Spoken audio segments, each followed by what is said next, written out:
NPR.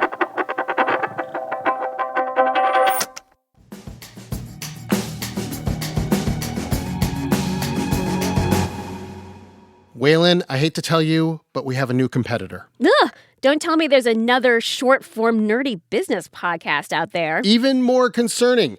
You know how we do a show every time the Federal Reserve publishes the document known as the Beige Book, where we highlight the best stories? Well, now the Fed is cutting out the middleman and becoming their own influencers. Oh, no! Yeah, the Minneapolis district of the Fed is now doing a hip video version of their Beige Book entry. Listen to this.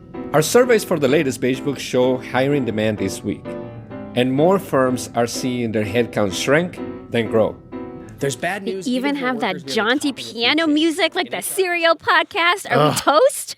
We're toast. We are going to have to up our game. We no longer have a monopoly on the Beige Book coverage. We'll have to do today's episode with extra prizes and glitz and glamour.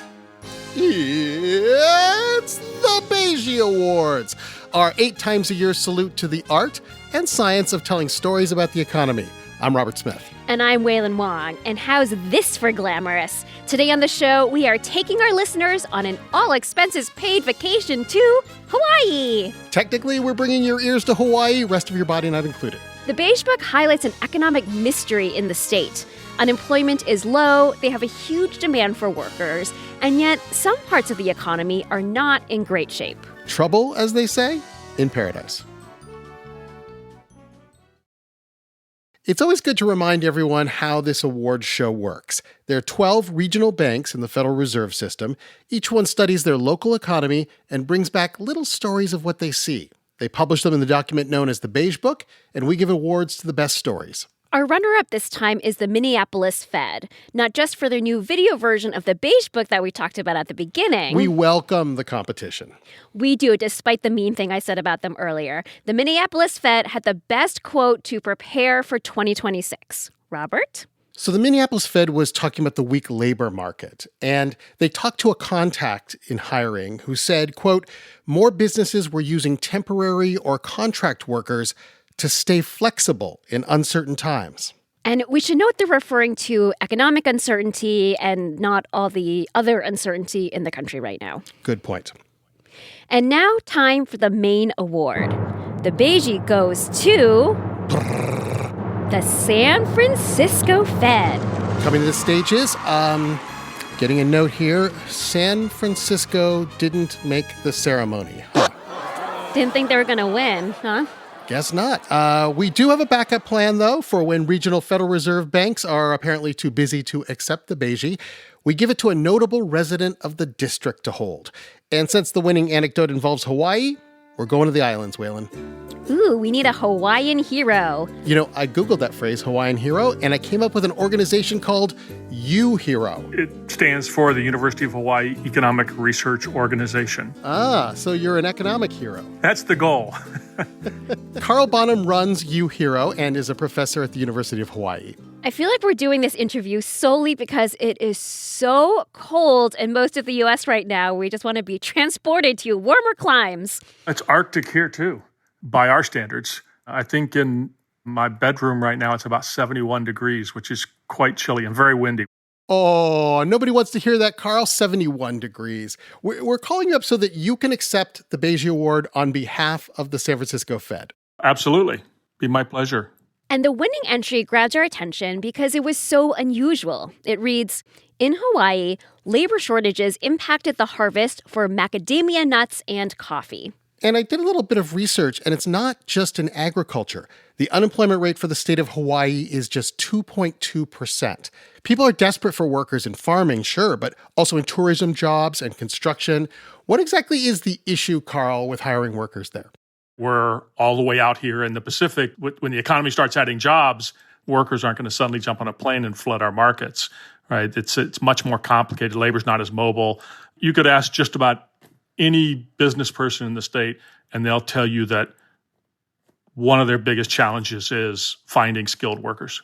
Carl, I don't mean to econ-splain supply and demand to you, but people may be listening to this and thinking, just pay more money. Like, if you have a labor shortage, pay more. Oh, no, that exactly. And you're right. If our labor market was as tight as the unemployment rate suggests, you would certainly expect that wages would be going up faster than they are, and they're not. Carl went on to explain that there are challenges facing businesses in Hawaii that make it hard to raise wages.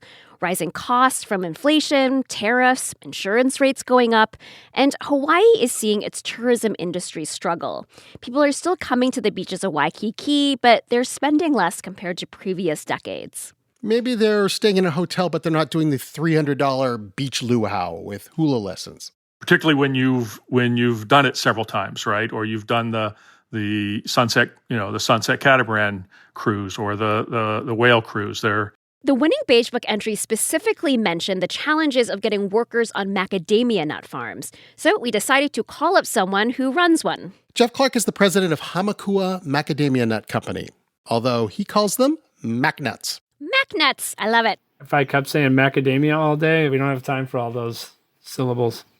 So most Hawaiian MacNuts are grown on the Big Island of Hawaii, which if you've ever been there, you know, is basically on the side of several volcanoes, right? And so it's a good news, bad news situation for the nuts. I mean, the volcanic soil means a great tasting mac. It has a rich, buttery taste and texture that is unmatched by any other region. But growing anything on the sloped side of a volcano means it's really hard to harvest the MacNuts. Macadamia nuts, you actually get down on your knees and pick up nuts off of the ground. Wait, really? There's not a machine that does this for you? A lot of the orchards that were planted in Hawaii were actually planted as far back as the 1960s. And so sometimes they were not planted on the most forgiving land, meaning, the slope is too much for mechanical harvesting. And so many of the orchards in the state and on the Big Island are still hand harvested. Okay, now I'm getting why the labor shortage is affecting the macadamias. Hand harvesting nuts in the hot sun on your hands and knees. It's got to be one of the hardest jobs in Hawaii. Jeff told us they do bring in immigrant labor on a legal visa. They pay around $20 an hour. But they also have to build housing for the workers because real estate is so pricey in Hawaii. And I imagine they're competing for the macadamia nut market with places where they grow it much cheaper. The solution they're looking at now on the Big Island is to try to start to replant some of those old macadamia trees on flatter ground where they can finally use harvesting equipment. We cannot afford to hand harvest macadamia nuts anymore. We really need to move towards mechanization. It just takes a long time to grow new trees and to get them macnutting properly. Macnutting, you turn it into a verb. I'm doing it. Well, maybe with a cool term like that, you can get the tourists in to help, like pick your own macadamia nuts. For a price, sure. Congratulations again to the San Francisco Fed for alerting us to the interesting labor situation on the islands. And thanks to University of Hawaii professor Carl Bonham for accepting the award. I noticed, Carl, that even when we're talking to the most serious economists in Hawaii, they still all wear the colorful Hawaiian shirts. Everyone does it. When we hire new faculty, it takes them a little while to get the hang of it, right? And they stick out a little bit when they're wearing their golf shirts or whatever, their regular button-down shirts, but they adapt within a few years. I'm wearing long underwear right now in New York City, so must be nice.